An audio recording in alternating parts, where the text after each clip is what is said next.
I'm Art Wells, and I find things. If my head is full of static and conflicted thoughts, I look for trash to quiet my head. And it does. The first episode of Art Wells Finds Things was well received, and the feedback was helpful. Thanks all. As we go on together, I want to further refine my practice of finding odd things and finding in them new ideas and ways to think. I want to explore and explain some of the exercises I've used and share some examples of how they helped me. I want to get some of these thoughts recorded. What do you want as we go forward? If you don't know, that's fine. Wandering and discovering is what we do best. Let's make the wandering more receptive to discovery. If you have some specific goals or desires, make note of them. Let me know about them. We'll see if I can be helpful. I would encourage you to follow along with me, do the exercise, and jump right into your own practice. And talk to others if you do. I waited too long to talk about this.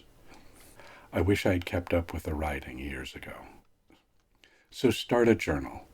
Take pictures, draw, sing, dance what you find. Or don't, and just listen along. Or just hit stop. But if you do, please take from me some inspiration, or nagging, to look around and see the odd hints to your riddles in all the things around you. I was walking to a cafe to start writing notes for this episode, and I saw in the gutter a crushed white plastic ball, very much like a ping pong ball, but about twice as big and with thicker skin. It had been run over, but it hadn't flattened completely. It had burst on the side facing me, the sidewalk side, and taken an egg shape in the process. My immediate thought was, oh, a hatching, a birth, that I should think of this second recording as a birth in some way. But that meaning came too quickly and seemed too much like something I wanted to hear from myself. It was already among the messages I was trying to get past, so I dropped it and got past it. I thought of a burst ping pong ball. My thoughts in general have been battering me around quite a bit in the past year. I quit work a while ago, and I feel like I need to start up again, but I feel like I can't. I'd let the problems I was having with work get too big, like an oversized ping pong ball, useless for the game. I imagined this ball bouncing around the 4 lanes of road, hitting fenders and bumpers until it met the tire that would eventually flatten it. I felt that one in my gut, and I kept it there to guide me. A burst ping pong ball doesn't bounce. The elasticity of the tense surface is lost. The bounce of the ball is a gift of tension. Once the tension leaves, once the thick skin is burst, the ball is no longer battered around. It can't reach fender or bumper. It finds a way out from the traffic through the shoves of those speeding by, where I can find it and find it helpful. Is this second episode part of my bursting? In working on this, am I leaning into some sort of burstedness? And is something born in the bursting, or is it just escape? Is it how I find a gutter to rest in? We'll see. What was most important to me was that once I found an interpretation outside of the trite, overly welcome meaning of birth, I felt comfortable returning to it, away from birth, towards bursting, and back to birth again. The path to discovery must itself be discovered first, and in that way can become the greater discovery. Last episode, I promised I would talk a bit of why litter is important to my practice. Once trash reaches the gutter, it has been evaluated and filtered by many human processes. Some of it has been purposefully discarded. Some of it has been lost, but not looked for.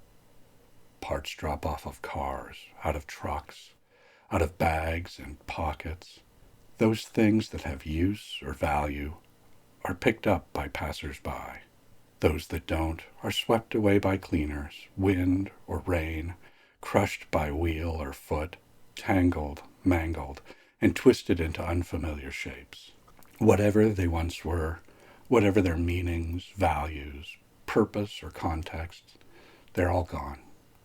In the absence of these, new stories and new meanings are welcome. Particularly when I'm confused or troubled, these voids become new stories. Why is this white glove, shaped like a fist and covered by crushed leaves, here, right now? Why did I notice it? I can't make any real sense of it, but I can make up a story, imagining a world in which this one white glove was exactly what I needed to see at that exact moment. An action figure arm is on the curb. Was it dropped there from a beloved broken toy? Dropped off an art car? Dropped out of a package of repair parts? It can't matter. All the stories I can create form a crowded cacophony of possibilities until no answer works. Like the clash of a dropped tray of glasses will silence the chatter in a restaurant. There is a brief silence in my head when quieter answers have a small window in which to speak. Is the arm reminding me of strength? Is it a warning of losing grip? Is it another's arm reaching out? Is it pointing the way? These questions come freely in the quiet. So no meaning mars the surface of trash. When I look into it, I see reflections of me I don't normally notice. When I listen to it, I hear only the voice inside that I haven't listened to well enough. But sometimes trash actually says something in a bunch of printed words. Warnings from peeled off warning stickers. Keep this ticket on a discarded ticket. And best of all, pages torn out from books. All offer their messages.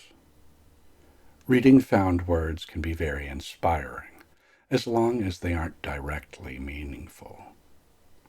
The blank canvas virtues of discarded objects can be ruined by the intent to communicate, but sometimes these virtues can be magnified. A gotta have it on a candy box has too much intended compulsion, too much irony fodder to inspire any new thought. Furthermore, many of these designs, particularly on takeout fast food, are printed with the idea that they will become litter, doing the advertiser's work from the ground. A 3x5 card made into a to-do list with "Get Loan" written on it can inspire some liberated ideas. This was written to compel the author and carrier to do something that might otherwise not be done. Finding it can mean completion, or abandonment, or failure, or accident. Consequently, we are free to take these words without context. What have I borrowed? What has been borrowed from me? Has everything been paid back? The torn out book page, though, is the best, usually from a novel, and often not a good one. Book pages have a huge, physically separated context to which they were once bound. Fragmented dialogue addresses no one in particular now. Location descriptions flesh out places in which nothing happens. Actions have no environment. Thoughts are for you alone to steal or frame in whatever manner. The depth this all provides usually requires some pause. Once I find a printed page, I usually pause first to refine my question or uncertainty. Then I read a section somewhere near the top, preferably at a paragraph's start. While gutter trash is open-ended enough to meet a vague thought, a page has the faculty to address a specific idea head-on. This is the oracle ready to hear and speak. Make sure your question is ready. This is my method adapted from the divination method called Bibliomancy. Bibliomancy is the tradition of using random passages in books and using those as guidance. The Quran, the Bible, the works of Virgil and Homer have all been used in common practice. And you might want to try those. I started using Virgil's Aeneid when I first learned about bibliomancy. It's loaded, but not too. I find, though, greater works usually have too many imperative and moral statements. The passage found is more likely to be something that directly addresses your question. You are less likely to explore new thoughts this way, even though what you read may be just what you need to hear. It's a good exercise regardless, but in order to really get at my thoughts, I need to find something unrelated to any advice or commandment. One readily available source of bibliomancy, though not quite as pure as a lost page, is the free library, a collection of books left out for anyone to borrow from. These aren't everywhere, but are common enough in my neighborhood. I don't use them often, but when I'm particularly stuck and the world has been too quiet, I'll approach a free library. I usually decide where to start reading before I approach the library. Like, top of page 18 of the book on the right of the top shelf. If that doesn't work, like if the upper right book is a 14-page kid's book, I'll grab the first thick book I see. I read a sentence or two, never the whole paragraph. I want to get an image, a description, something disjointed and unrelated.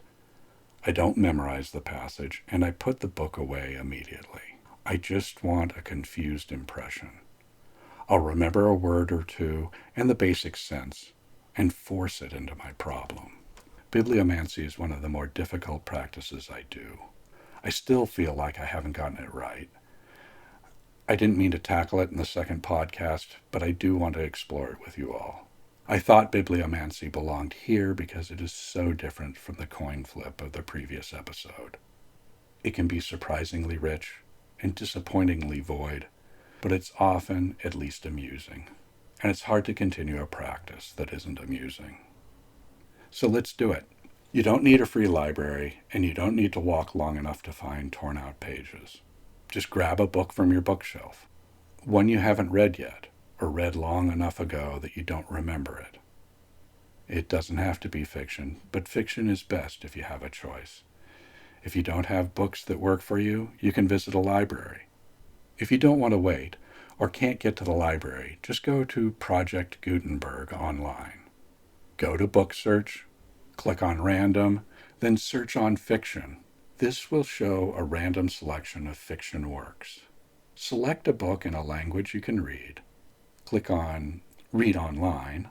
Slide down the page to somewhere and just start reading. Let's do that now. Remember, you need to have a refined question. Unlike with the coin toss, you should stray away from yes or no questions. Stray away from more trivial questions. Get something deep, vague, but comfortably familiar, like, how should I change my life? How should I deal with regret? Where should I find hope? Okay, here we go. I'm going to do this in one take, unedited, so I'm going to leave in stuttering or pauses. I have Project Gutenberg Random Fiction Search in my browser. I'm going to reload it and start with the first suitable selection. Ready? I have the random fiction section here, and I'm going to hit reload. And the first entry is Mesereau Loves Company by F.L. Wallace. I'm clicking Read Online, and I'm going down to about 3/4 of the length of the page. Marcus took a deep breath. No, he said. Let's go over it again. Matthew Mesereau discovered a planet and named it after himself. Does that mean anything? Not really. Does it mean anything that Messy Row will be settled more slowly because of the name? Again, no. Thousands of other planets will gain the settlers that Messy Row loses. So that's a pretty good one. It started with no, which would have meant a yes or no question would have been pretty cool. So there was a lot to that. I've closed the tab and paused for a bit. I'm going to go back to that one quite a bit. The idea of a name influencing what the future of a settlement, I think, or a planet might be. The fact that the passage I started reading began with a no, and again no was repeated. Those are the sort of things I'll keep with me and try to remember when I am thinking about this podcast. I hope you had a good question and that you found something in that to take with you. Don't memorize the passage. Don't rewind what I just read. Focus on a word or two to hold on to and remember their contexts. Eventually, let the words go and just hold the confusion. Remember how it felt and what you grasped at first and second and third, if anything at all. If a strong meaning immediately jumped at you, try to discard it and find another. If that doesn't work, maybe repeat the experiment for yourself later. Or drop Bibliomancy for now. Like I said, it can be disappointing. Maybe try a philosophy, religion, or poetry book, something loaded with meaning, just to start. If you can, keep the passage I read in mind for a while. Sometimes weeks after doing this exercise, a new meaning will come to me, or even a meaning where I found none before. Sometimes I realize even after throwing out an obvious interpretation, the second interpretation was still too easy. Again, opposed to the coin flip exercise, this is a slow method of discovery. So I look to trash to cut the static in my head. Books can be helpful too. Give it a try and let me know what you think and what you find.